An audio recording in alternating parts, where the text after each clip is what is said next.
Good evening, Nigerians.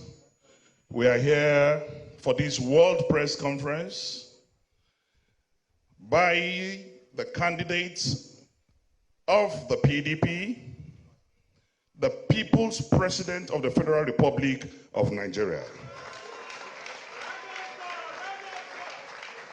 and the true President-elect of the Federal Republic of Nigeria. Weeping may tarry till night, but joy cometh in the morning. We want to announce to Nigerians, with the verification done, with the reports from our situation room, from the evidence we have gathered, Atiku Abubakar is the true President of the Federal Republic of Nigeria. And I want to announce that the battle to reclaim this stolen mandate is a battle of no retreat, no surrender. It's a battle of no retreat, no surrender. By the special grace of God, justice will prevail, and the true wishes and aspirations of Nigerians will come to pass. Without wasting much of our time, it is my singular honor and privilege to invite a true Democrat, the most matured of all the presidential candidates of the Federal Republic of Nigeria, the most preferred of all the presidential candidates of the Federal Republic of Nigeria, a true believer in the unity and togetherness of the Federal Republic of Nigeria. Jam your hands together as I invite the President-in-waiting by the grace of the Almighty God, Atiku Abubakar.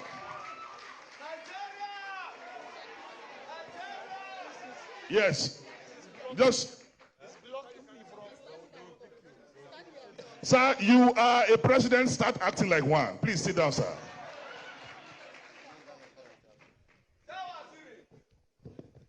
Please be seated.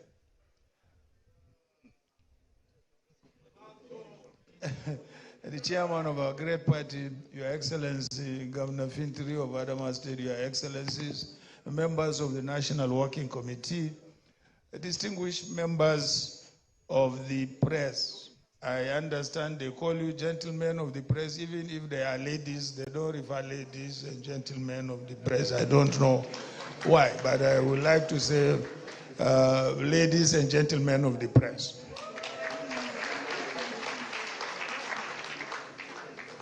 Before I deliver my speech, first of all, let me sincerely apologize for the delay in the start of this event. It's not intentional, but simply because I was held up at home by visiting international delegations of observer teams that have come to observe. I am being asked to sit down. My view is that if I sit down, all these things will block my face. So,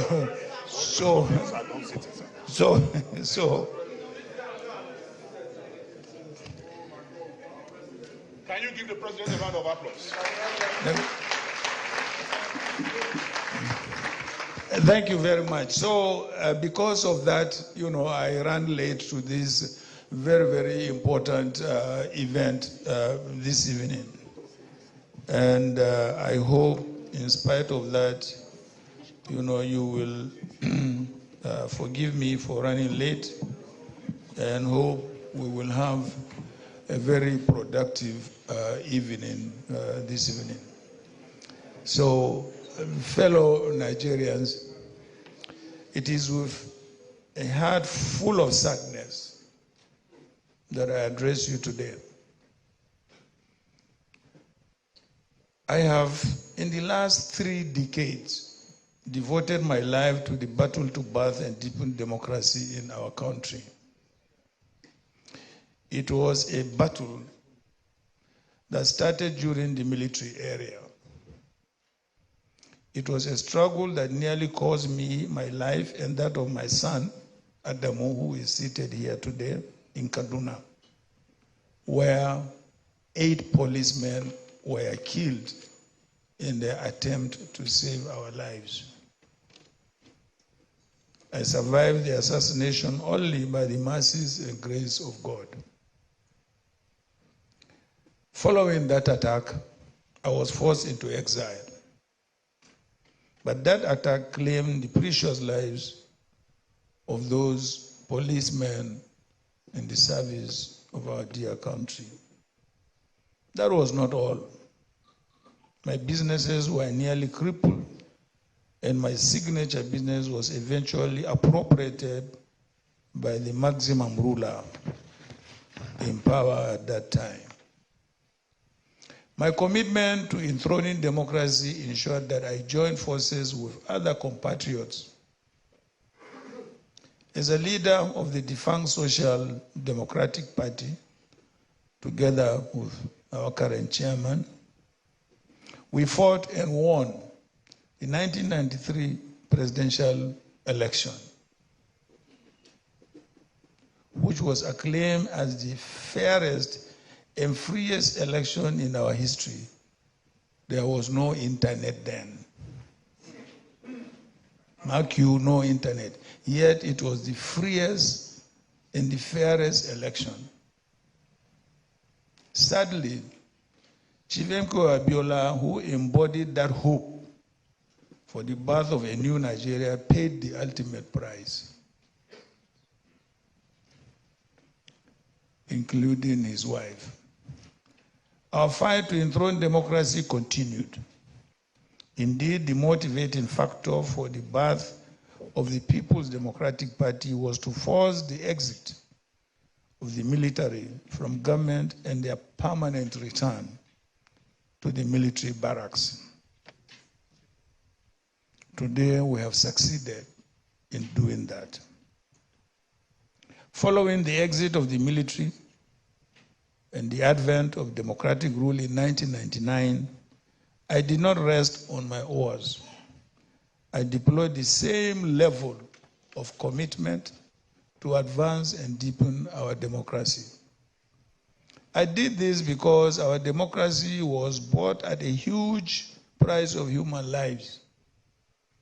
My mentor and true Nigerian hero, who this venue in which we are gathered this evening is named for, was one of those who paid the ultimate price in that battle. Before my eyes, the military murdered him. So also was Chief Alfred Rewane, Chief Atiku Abubakar, and his dear wife, Chief Mrs. Kudirat Abiola, and many others. It was also for this reason that I sacrificed my political aspiration and fought against the actualization of the third term. Whether during the military or civilian era, I have, no matter how inconvenient, pitched my tent with the people against dictators. During the military regime, it nearly cost me my life again and the near decimation of my businesses. In the civilian administration, it had serious adverse implications on my political life.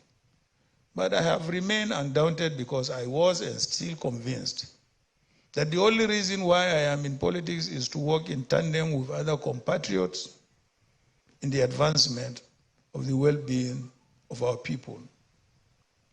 The 2023 presidential election presented our nation and its people the greatest opportunity for a reset.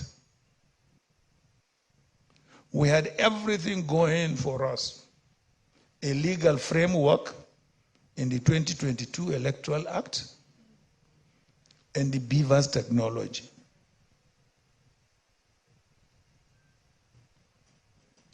The enthusiasm of Nigerians to turn out and in large numbers was an added bonus.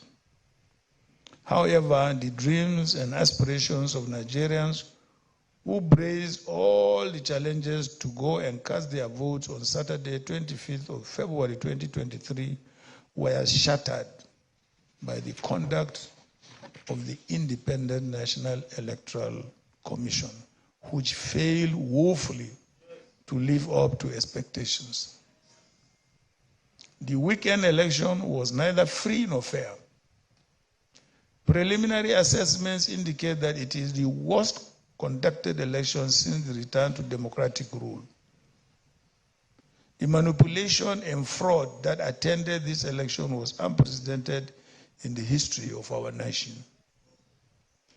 I can still not understand why the electoral umpire was in such a hurry to conclude collation and announcement of the results, given the number of complaints and irregularities of bypassing of the beavers, failure of uploading to the IRVE, and unprecedented cancellations and disfranchisement of millions of voters in breach of the Electoral Act and the Commission's own guidelines.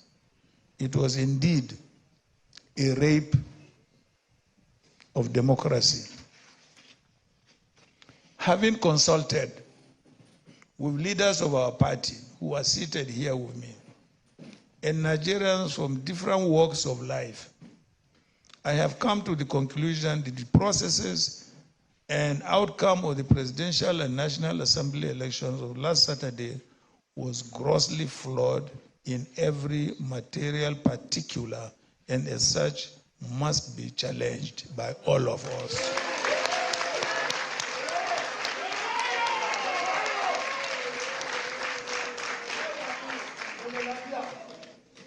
This has been attested to by both local and international observers. Just as I was about to enter this conference hall, the chairman and I read an Austrian report, news report, that a Nigerian drug baron has emerged as the president of Africa's most popular city. I want to believe that this was not the legacy that President Muhammadu Buhari has promised. For President Buhari, it is not too late to make amends for the good of our country and the future generations, and indeed to assure his legacy. This battle to right the wrongs of Saturday is not about me at all. It is not about me. It is about you, and it is about the future of those of you who are seated here and listening to me. It is also a continuation of my battles to deepen democracy and for a better life for our people. It is about the future of Nigerian youths. I know that Nigerians, especially the youth, are traumatized by the developments. But I want to urge them to conduct themselves peacefully. Like I have done over the years, I assure you that I will commit the rest of my life in ensuring that true democracy, which affirms the supremacy of your votes and your will take firm footing and guarantee a stable, prosperous, and peaceful Nigeria.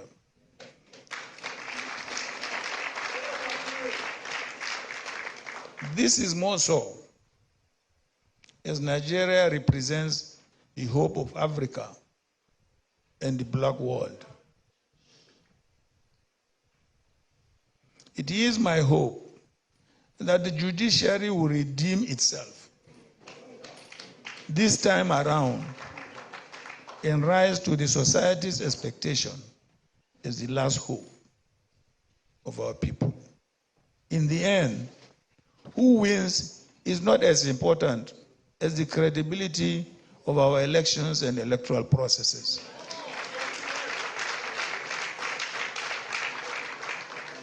I call on all men and women of goodwill to join hands with us in the vanguard to defend our Constitution from the brigandage of anti-democratic forces. Finally, I urge Nigerians to remain vigilant and resolute. You have the constitutionally guaranteed right of freedom to choose your leaders.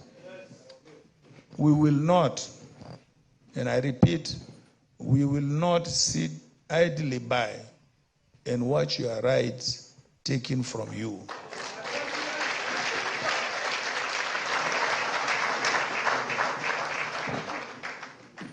Your voices will be heard. May God bless you, and may God bless the Federal Republic of Nigeria. Thank you. PDP! A round of applause for our president.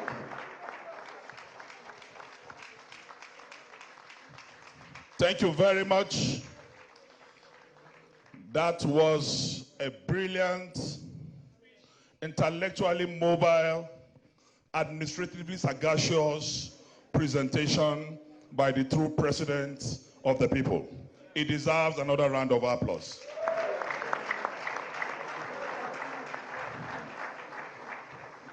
Very, very presidential indeed. His voice was not shaking. His presentation was stable. He deserves another round of applause.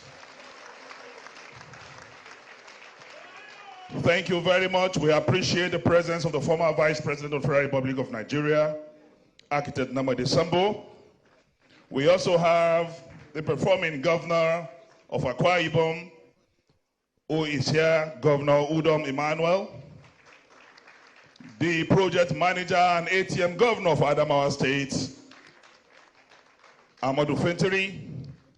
We have recognized already the irremovable national chairman of our party, Iyocha Ayu, the national secretary, the former president of the Nigerian Senate and the two-time governor of Kwara State, Senator Dr. Bukola Saraki, the former national chairman of our party, Prince Secondus. We have the deputy national chairman, North of our party, Ambassador Damagun. We also appreciate the former governor of Enugu State and our national chairman, Uwondo. We thank you. Without wasting much of our time, because of time, we are going to give opportunity to just 3 questions quickly, if there are. Paul. So we inviting Enoch, from African Report. Eniola, sorry. Please, straight, you can come here. Your name and your question.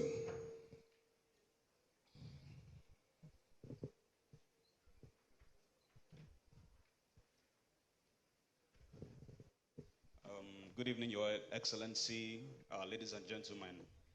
I have 2 questions, sir. I want to know, are you stating categorically that you are going to court to go and challenge this? That's one. Secondly, Governor Keridolu said Asiwaju Bola Ahmed Tinubu had set up a reconciliation committee to reach out to you and Peter Obi and others. We were told that some of the governors tried to see you today and then you turned them back. I just wanted to find out if that is true. So those are my 2 questions. Thank you very much. Oh, sorry, please. Sorry. Can you repeat them? You need to repeat the question. So 2 questions again. First of all, I wanted to know if you're saying you are going to court, challenge the result. And let me even add this. Are you challenging the entire conduct of the election or just certain states? If it's just certain states, we would like to know the ones that you have problems with. And then thirdly, Governor Keridolu said today that Asiwaju Bola Ahmed Tinubu had set up a reconciliation committee to reach out to you and Governor Peter Obi of Labour Party. We were told that some of the governors tried to see you today and you turned them back. Just want to find out if that is true or if it's fake news. Thank you. Thank you very much. Thank you. Let me respond to the second question, Tinubu's overtures. I'm really not aware. And I was at home throughout today, so I'm not aware if any governor tried to see me. On the issue of court, of course, our lawyers are studying the results, of the election, and we await for their advice. So whatever they advise, then the party will meet, and then we decide the next line of action. Thank you. Yes. Yeah, you. Leon from Tribune. You can speak. You can speak from there. Give him the mic, please. Thank you very much. Your Excellency, sir, the performance of the presidential candidate of the Labour Party, Peter Obi, would appear to confirm earlier permutation that he would draw votes from you. Looking at the outcome of the election with the benefit of hindsight, do you regret the fact that you could not work together under a single platform? And secondly, I'm also wondering about your thoughts on the perception that the PDP seems to be in trouble today because of your insistence on contesting election at a time there was the clamor for a southern presidential candidate. What do you have to say, sir? Thank you. We're taking the very last question. Yes.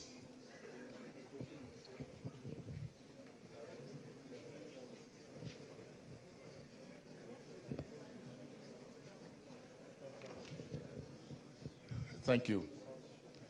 Your Excellency, sir, my name is Tony Aileme. I write for Business Day newspaper. Over the years, we have known how you had used the judiciary to change the course of so many issues across the country. But right now, Nigerians are wondering that the current judiciary that we have, there are issues around credibility. I don't know if you also believe that pursuing this cause, you are likely to get justice from the system as it is right now. Or do you have any doubt? Are there issues that you want to consider around the judiciary, sir? Thank you. Thank you. That's the end of the question series. Now we will call on the presidential candidate to respond accordingly. Thank you. Well, first and foremost, about the Labour Party, whether at the time Peter decided to leave PDP and join Labour Party, we had not, I believe, begun our primary process. So the question of whether he was going to get a ticket or not, did not arise. Yes, agreed, that is a fact. He took our votes from the southeast and south-south. And that, of course, would not make him a president. Absolutely not. You all know that to be a president in this country, you need votes from everywhere. So as far as I'm concerned, Peter is welcome to dialogue with PDP. We are ready to dialogue with him. So I don't think we will have any problem if he wants to dialogue with PDP and either form an alliance or not. But I also want you to recall that I was the first candidate to say that because of the way Nigeria has been governed in the last 7 to 8 years, there has been deep divisions between North and South, East and West. And I said to Nigerians, if I happen to be elected president, the first thing I will do is to form a government of national unity. What do I mean by that? I mean, I will look at the performance of each political party and bring them into the government so that first and foremost, we reunify this country and bring about peace and stability. It is only when you do that, then you will be able to start developing the country, whether economically or otherwise. You cannot develop a country that is deeply divided, that is in crisis. So I was the first to commit to the formation of government of national unity. And I also have it on record that when I ran in 2019, I picked an Igbo man as a running mate, simply because I felt that after any other zone again, the next zone must be the Southeast. In 2011, I also picked another Igbo man. And in 2023, I also picked another Igbo man. And I have always said that I will be a stepping stone to an Igbo presidency. Because there is no zone alone in this country that can produce a president on its own. I have always told my Igbo compatriots, I said, look, you negotiate for power. You don't fight for it. You negotiate for it. So, for anybody to think, that I have anything against labor, I think Peter was in a rush. Do you know why I say he was in a rush? When the campaign started, and our PDP governors sat down and said they must produce the president amongst them. They must produce a vice president amongst them. They must produce a chief of staff amongst them. Peter got scared and left. I did not get scared.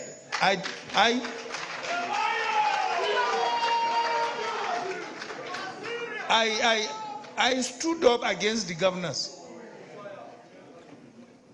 When we formed this PDP, some of them perhaps were in secondary school or university. So why should I be afraid? So I stood up and I fought them. They fought me, yes, and I fought them. And I won the primaries. So if he was there, nothing could have stopped him from becoming, a running mate. Because I had the right to choose whoever I wanted, as my running mate. So the question of whether I will work with Peter or not, whether Peter wounded PDP, yes, to some extent he did, because all the votes he carried, there are PDP votes in the South, and the Southeast. So that's true, but that's politics anyway. But whether he will achieve his objective, by that or not, that is left to God to decide. So the next is the issue of judiciary. For those of you who don't read, because I know you young people now, it's only computer, on the phone, everything you need. You don't read textbooks. You must remember that I took my boss, a sitting president, to court 11 times. 11 times from trial court up to Supreme Court.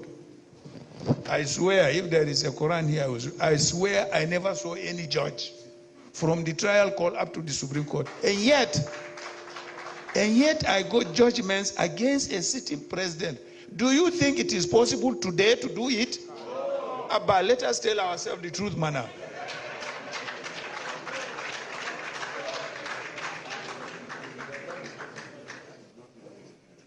11 times from trial court up to Supreme Court. Wallahi, I never saw a single judge.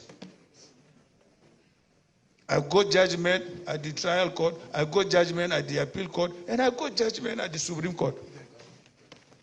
That's why I said, how will I do this? That's why I decided to publish a book called Landmark Constitutional Cases, the Atiku Abubakar cases, for those constitutional law students.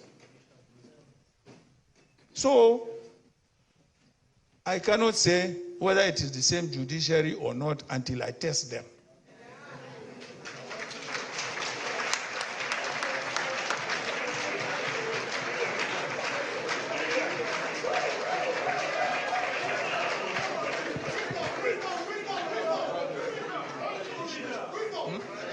Yeah.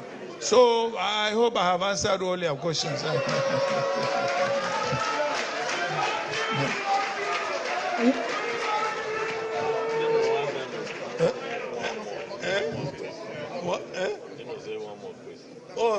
Dino has already overruled me. He said one more question. Is that true? Yes, sir. They're directed for 2 more questions because you're a Democrat and you want to make sure everything is exhausted. So I've been directed to take 2 more questions for you, if any.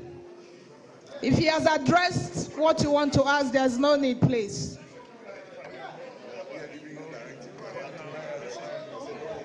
Okay. Just one, last one.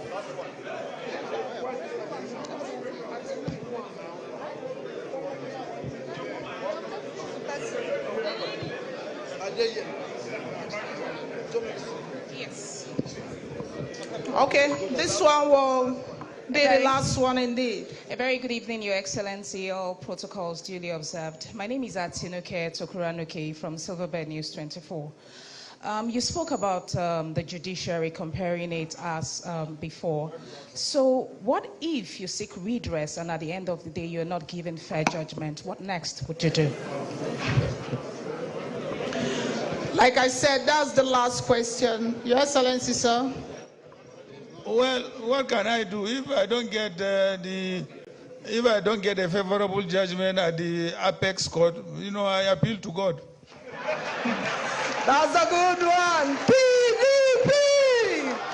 Power to the people. To this great phenomenon, great Democrat, Nigeria, please a round of applause for the people's president, the president of the Federal Republic of Nigeria. While we're doing this national anthem, please, as we bring this to a close.